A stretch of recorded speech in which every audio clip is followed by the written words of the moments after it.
to become an interpreter. This video number 2 is dedicated how shall I look as interpreter. I've been trained very extensively, especially for my business meetings in trade fair, especially when I was doing interpreting government to government or business to business internationally. While I was doing this job, I received training almost every day, and I do this job for quite a long period of time. I used to love this job. I love business interpreting. So let me share some tips with you how to look professional. Okay, first of all, if you want to get an opportunity, you have to look your best. And when I mean your best, I don't mean a spaghetti dress and high heels and open shirt for ladies and real sexy and real cocky and all these kind of things. No, no, no. If I ever saw somebody like that on a trade fair, everybody will laugh on them and the companies will lose their reputation. So if you want to be talked seriously, you gotta take yourself seriously, so you gotta look serious, or more or less you gotta look sober. So you have to look professional. Okay, what this mean? You gotta look pleasant, because if you don't look pleasant and tidy, nobody will want to be around you. When I say you gotta look pleasant, I don't mean to try to smile too much and talk with childish voice and all these kind of things that a lot of people that come from the small village, they think that this is trying to be nice. You don't have to try to be nice. First of all, I'm gonna talk this on a business meeting or on a conference interpreting, and then I'm gonna talk on the second part of this video how to dress in medical, because eventually if you're in USA you're gonna work a lot in medical. Or when I say business, I intend court, I intend conference meeting, I intend interpreting for a company or a trade fair or anything like that, or even a USIC interview when you interpret for the government, for the official, for the police, or anything like that. So let's start with number 1, how you must dress for your business meeting. Rule number 1, and just remember it, guys, I will repeat this for the medical is a little bit more liberal on the color. Rule number 1, do not wear any bright color. So if you go on a trade fair in Italy, even if you go to Milano, to Torino, to Rome, anywhere you go in this trade fair, you're gonna see a classical look. It's gonna be a white button-up shirt, a dark jacket, and a dark skirt, little bit above the knee or below the knee, and a pumps. Yes, for ladies in business in Europe, it's a request to wear tailleur, black pump, so black top, black skirt, white shirt, and a black pumps and neutral socks. Yes, you gotta look exactly like I'm saying, or you're not gonna look professional. Of course, the color of the shirt could be different color, but attention, do not pick anything bright. It could be light blue, very, very light pink, but like nothing like gray or super like depressive. You gotta look fresh and welcoming, because you're the face of this company and you're the person that represent and communicate and connect these two businesses together. You spoke for both sides, and I'm talking about big money, so you gotta look really, really nice. Okay, and nice mean clean and tight. All right, this is about the clothes. Your hair, I don't know if you guys noticed, but every time that I make a video for my job, my hair is always up.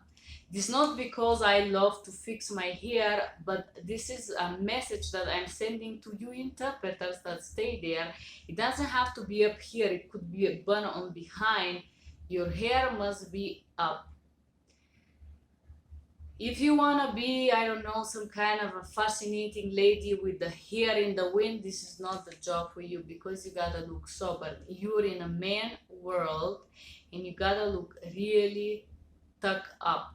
So your hair must be up, your hair must be organized, and if you really have a shorter hair and you don't want to stick it or thick it, just make sure that it's behind the ears and that your face is open, that there is enough light, people can see your facial expressions, and eventually if there is a lot of noise, they can still understand what are you saying, because I guarantee you in this kind of meeting there would be a lot of noises, many noises of people talking, people eating, laughing, screaming, TV screens, music, and a lot of things happening around you. So you gotta make sure that your face is really, really open.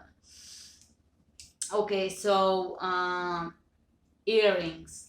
In business meeting, I'm at home now, I can wear this, but if I was going to a business meeting, my earrings should be like that. They must be short and neutral. A lot of them like you to wear white ones. I have the white pearl ones, but I didn't feel wearing them today. But anyway, if you want to wear an earrings, don't use nothing like this. You see, this is not good. Nothing that is going down and is under and can attach to something or anything like that.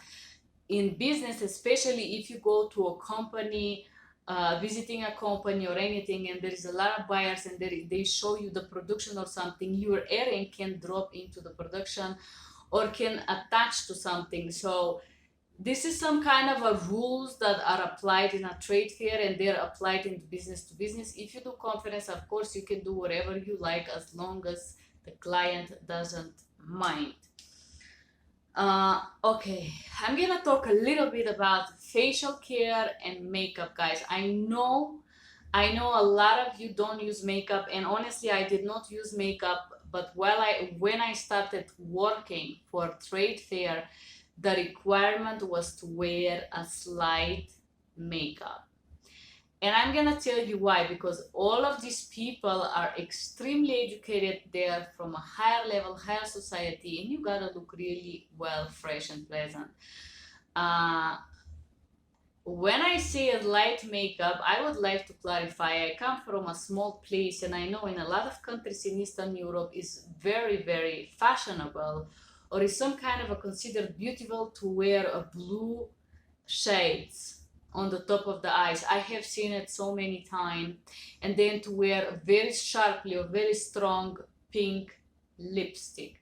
This is like the classical beauty standard for Eastern Europe. Also from Siberia, Russia, I have seen a lot of ladies putting this very strong pink lipstick and a liner that is coming up to here. I can show you, but the eyeliner should stop here.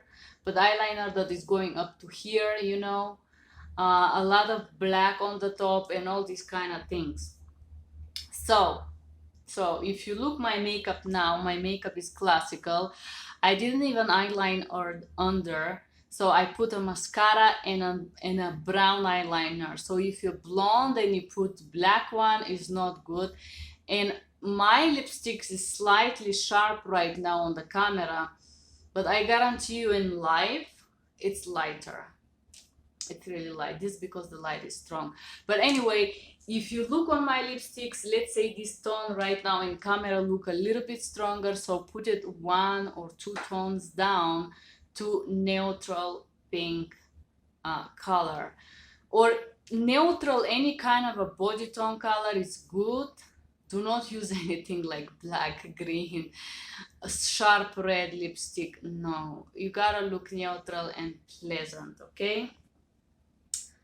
The shoes in business, I told you they have to be pump. Make sure, guys, your pump are not too high. I will tell you why. Because when you walk on this pump for 8 hours, it's really tiring. So make sure you pay attention on the how high your pumps are, and have in mind that you are essentially have to walk on them all day long. And your skirt, or if you decide to wear neutral black dress, you can make sure it's not too tight, because in some of those meetings when you go to the trade fair and you sit there, they will ask you to sit, and if you're really tight, it's gonna be uncomfortable for you. So have in mind that you have to look nice and tight.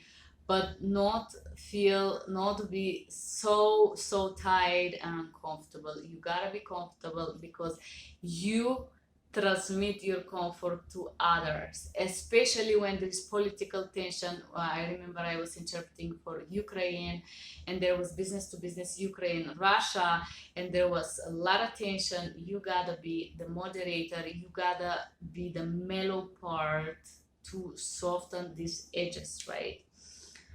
Number two, the way you should talk. I know a lot of people say here, especially in America, they tell you be polite and all these kind of things. So normally, if you work for buyers or for country, you will have one person that you work with all day, and then the expositor will be changed, but he will be your main client for the day.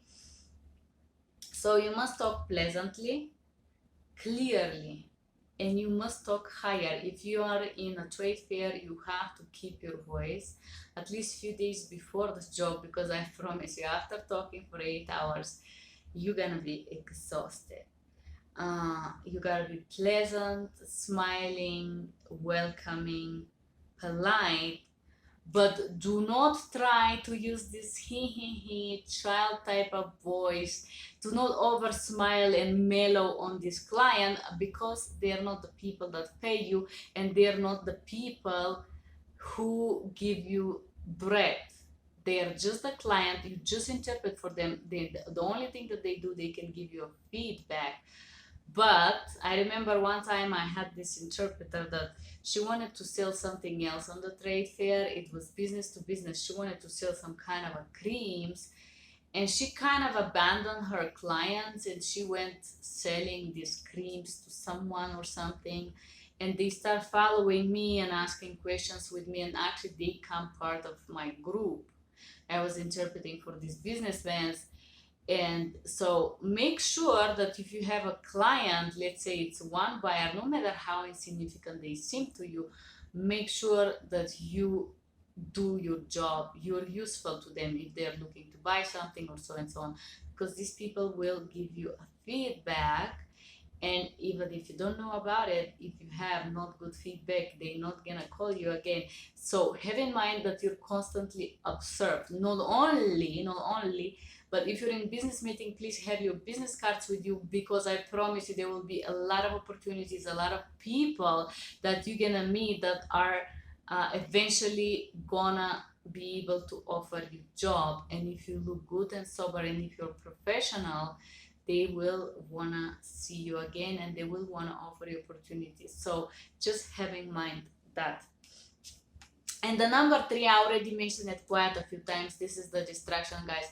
Trust me, no matter how good you are at home, no matter how confident you are, when you go to work for the government, trade fairs, I don't know, business to business, anything like that, there is so many things that you will not know. You cannot be specialist in chirurgical instruments, for example, or technology, or Wi-Fi cells and how they function and how they connect the different rates of Wi-Fi ecology. There will be so many different topics. You can never know all these kind of things. It's the knowledge is immense. So don't go there with this idea that you're so great and everybody should look at you from the bottom because you're such a gorgeous person and you're so intelligent. If you have this attitude, you're not gonna make it in this field. Most educated, most powerful people are really humble, and they are pleasant to be around. And nobody will stand this kind of, I will put stars, like you in a trade fair acting on the top of the world. This is not professional, first of all. This is not polite, and this is gonna shut millions of doors for you. So your attitude is very important.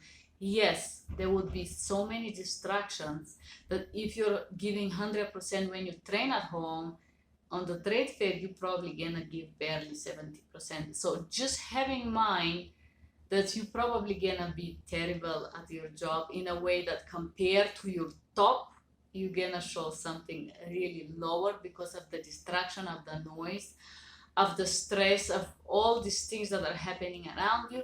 But still have in mind that everything that is the most important in this field is, first of all, to look at it, the tone of your voice, being clear, being polite, and trying to be useful as much as you can. And then having in mind that you're not gonna be the best, and don't try to be friends with the buyer. A lot of those people visit those fairs once or twice or three times in their life. Some of them travel quite a lot, but this is more rarely, let's say it like that. So at least for my language, it's hard to work twice for the same buyer or the same person that come on the trade fair. They're not gonna become your mother, father, you know. Stay professional, stay polite, stay friendly, and stay focused. Okay. I'm just thinking that this video become quite long. Maybe it's better I create another video how to look professional as a medical interpreter in the hospital. So I'm gonna stop this video right here. Thank you for liking, sharing, subscribing. Please write me a comment below for your experience in trade fair. Did they require you to wear something specific? Were you wearing a jeans? What is your experience? Are you in a formal or less formal environment? Thank you for being here. I hope this video was useful for you and have a great day. Bye bye.